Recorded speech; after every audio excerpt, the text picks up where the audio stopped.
Sheriff Mike Donovan had just finished a 16-hour standoff with an armed suspect when he finally turned onto Maple Lane and saw the HOA sign in front of the Colonial with the wraparound porch. Perfect timing. The house he'd been eyeing for months was finally on the market. 2 weeks and one bidding war later, he'd signed a mountain of paperwork, including a thick HOA covenant he barely skimmed. After 15 years chasing down the worst criminals in Pinecrest County, Mike figured neighborhood rules would be the least of his concerns. His first warning came at 6 a.m. one moving day when a silver-haired man in pressed khakis measured the distance between Mike's moving truck and the curb with an actual tape measure.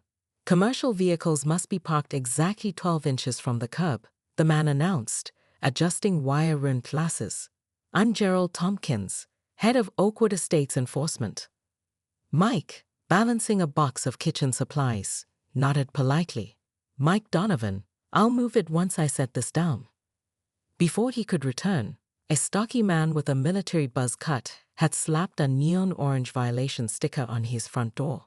"Ron Peterson, Assistant Enforcement," he said with unmistakable satisfaction. "First warning." Mike peeled off the sticker, leaving a sticky residue that would take hours to remove. As he watched Gerald photographing his front yard with a professional-grade camera, he wondered what he'd gotten himself into. The realtor had mentioned community standards, not neighborhood surveillance.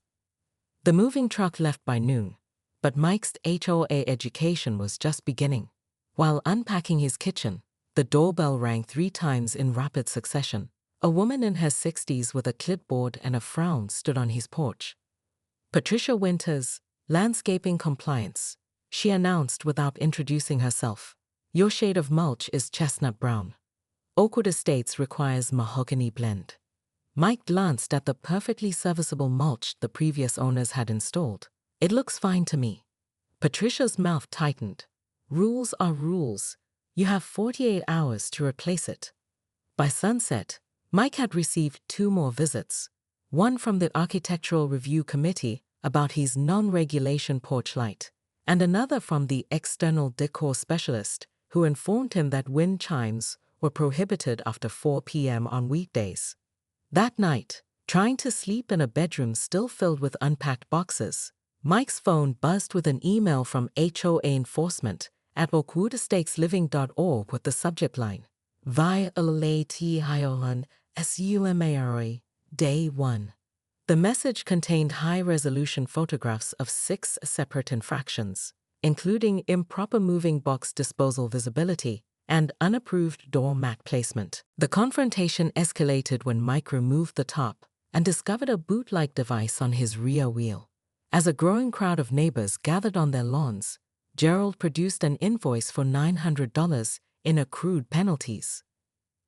"Payment plan options are available," Gerald offered magnanimously, pulling out a card reader. "We accept all major credit cards." Mike, still in uniform with his sheriff's badge clearly visible, looked from the device to the gathering audience. "You installed an immobilizer on my property without permission. HOA Enforcement has full authority to protect community standards," Ron replied, patting a shiny badge on his belt that looked remarkably similar to Mike's own. The monthly HOA meeting became standing room only after word spread about the motorcycle incident. Mike arrived early, taking a seat in the front row of the community center.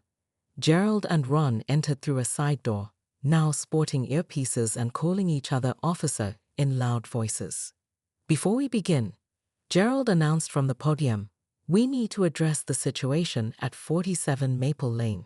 The screen behind him flashed with surveillance photos of Mike's property, his grass allegedly half an inch too tall, his mailbox the wrong shade of green, Christmas lights still on the porch in February. "In my 15 years of enforcement," Gerald continued gravely, "I've never seen such blatant disregard for our community values." Ron stepped forward with a folder. "We've prepared a comprehensive compliance action plan that requires immediate signature." The room fell silent when Mike approached the podium. Several neighbors whispered nervously, some recording on their phones. "Since moving here," Mike began calmly, "I've received 16 violations, 3 impound notices, and what appears to be unauthorized surveillance of my property. He placed his sheriff's badge on the podium. As sheriff of Pinacrest County, I'm legally obligated to inform you that impersonating law enforcement is a Class D felony. Gerald's face flushed. We don't impersonate.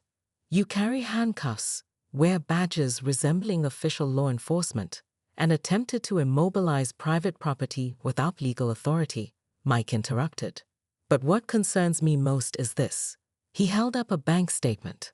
My neighbor Mrs. Reynolds paid you $2,400 last month for emergency compliance measures.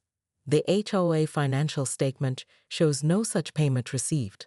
Ron stepped forward, hand moving toward his belt. You have no jurisdiction in Oakwood Estates, Donovan.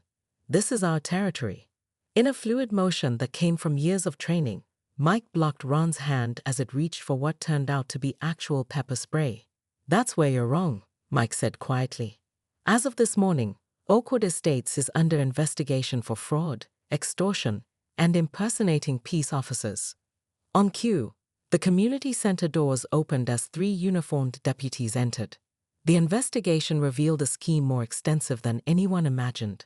Gerald and Ron had collected over $178,000 in fines over 3 years, using intimidation tactics against elderly residents and working families who couldn't fight back. The actual HOA board, 5 retirees who'd handed enforcement duties to Gerald years ago, were shocked to learn how their authority had been abused.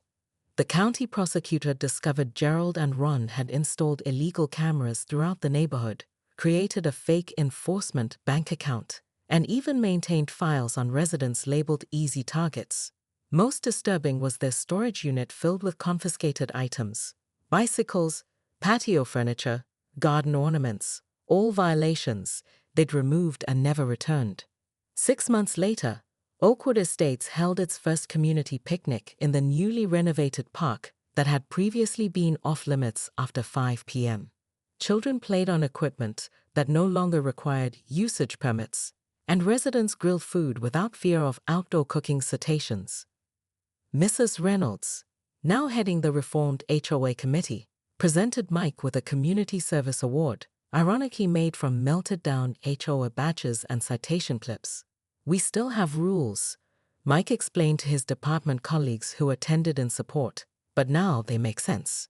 No monitoring your neighbors with surveillance equipment, no pretending you have police powers, and absolutely no charging people for the color of their mailbox. The old HOA filing cabinet, filled with thousands of violation notices, became the base for a community library exchange, and the first book placed inside, A Citizen's Guide to Actual Laws versus HOA Rules, authored by Sheriff Mike Donovan, who finally got to park his motorcycle wherever he damn well pleased. The next morning, Mike made coffee and sat on his porch, surveying his new neighborhood. The houses were beautiful, identical in their conformity, with perfect lawns and regulation mailboxes. He noticed neighbors watching him from behind curtains. When he waved, they quickly disappeared.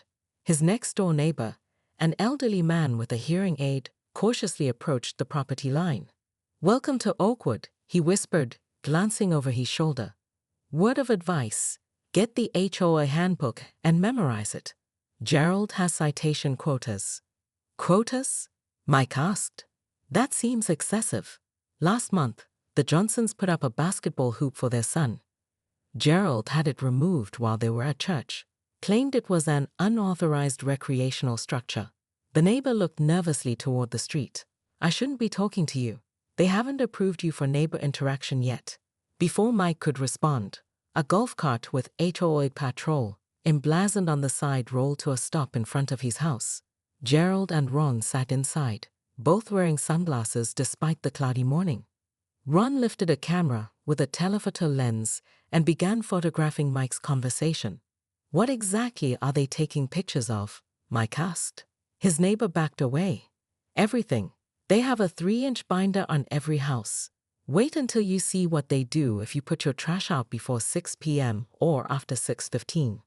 As his neighbor hurried away, Mike's phone chimed with another email. "Violaatiohan. You the Rise EV resident interacts Tion. Fine, $50. Mike stared at the message in disbelief, then at the golf cart where Gerald was now entering notes into a tablet. 15 years dealing with hardened criminals had taught Mike to recognize power trips when he saw them. Something wasn't right in Oakwood Estates, and his law enforcement instincts were on high alert. 3 weeks and 7 violations later, Mike came home from a midnight shift to find his vintage motorcycle, his one splurge after his divorce, covered with a tarp that wasn't his. Tucked underneath was a laminated notice, unauthorized recreational vehicle. Impound ESGAULEFO